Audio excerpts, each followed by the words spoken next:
Pasta তো আমরা অনেক খেয়েছি। আজকে আপনাদেরকে তৈরি করে দেখাবো গার্লিক পাস্তা রেসিপি। খেতে অসাধারণ আর বানানো তার চেয়ে সহজ।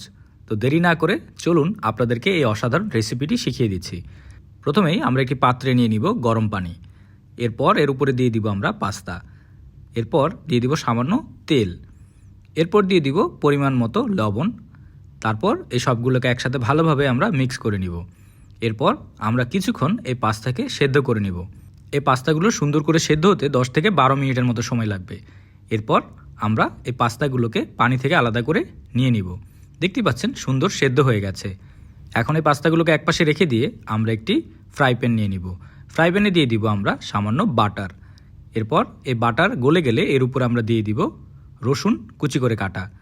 আপনারা কে কোথা থেকে আমার এই ভিডিওটি দেখছেন অবশ্যই কমেন্ট করে জানাবেন। আমি আপনাদের সবার কমেন্টের উত্তর দিব, কারণ আপনাদের কমেন্ট পড়তে আমার অনেক ভালো লাগে। রসুনগুলো ভাজা হয়ে গেলে দিয়ে দিব কুচি করে কাটা পেঁয়াজ। এরপর এই পেঁয়াজকে আমরা কিছুক্ষণ ভাজবো।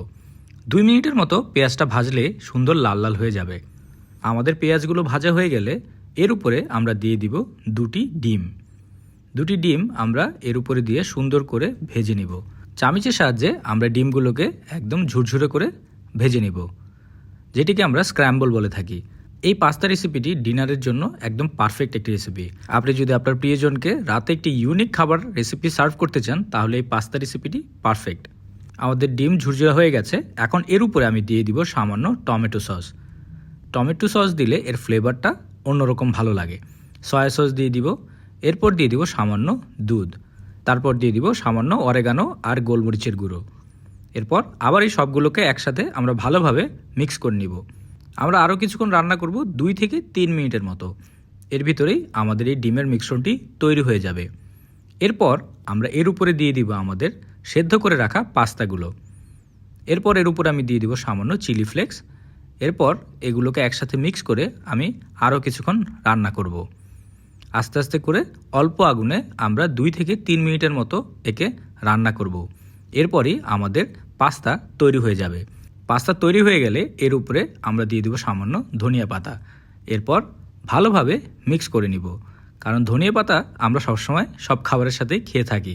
আপনি যদি ধনিয়া পাতা পছন্দ না করেন সেই ক্ষেত্রে ধনিয়া পাতা না দিলেও চলবে। এরপর আমরা এগুলোকে একটি বাটিতে সার্ভ করে নিব। দেখতেই পাচ্ছেন কি সুন্দর আমাদের গার্লিক পাস্তা তৈরি হয়ে গেছে। এরকম পাস্তা আপনারা চাইলে ঘরে যে কোনো সময় তৈরি করে বাচ্চাদের কিংবা বড়দেরকে দিতে পারেন। এরকম মজার মজার রেসিপি পাওয়ার জন্য টোস্টেড বাংলা পেজকে অবশ্যই ফলো করবেন। আর ভিডিওটি যদি আপনাদের ভালো লেগে থাকে একটি লাইক অ্যান্ড শেয়ার করতে ভুলবেন না।